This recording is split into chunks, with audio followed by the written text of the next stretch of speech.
بے شک وعدے کو توڑنا، وعدے سے بے وفائی کرنا، یہ جھوٹ کے زمرے کے اندر آتا ہے۔ اور اس پہ آپ انعام الہی کا ذکر کرتے ہوئے فرماتے ہیں فَإِذَا فَعَلَ ذَلِكَ فُتِحَ لَهُ بَابُ السَّخَاءِ وَدَرَجَةُ الْحَيَاءِ۔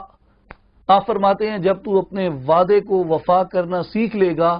تو اللہ تبارک و تعالیٰ تیرے اوپر دو راستوں کو کھول دے گا، تجھ پہ سخاوت کا دروازہ کھول دیا جائے گا اور تجھے حیا اور شرم کے اندر ایک بلند ترین رتبہ عطا فرما دیا جائے گا۔ تجھے وعدہ وفا کرنے کے عوض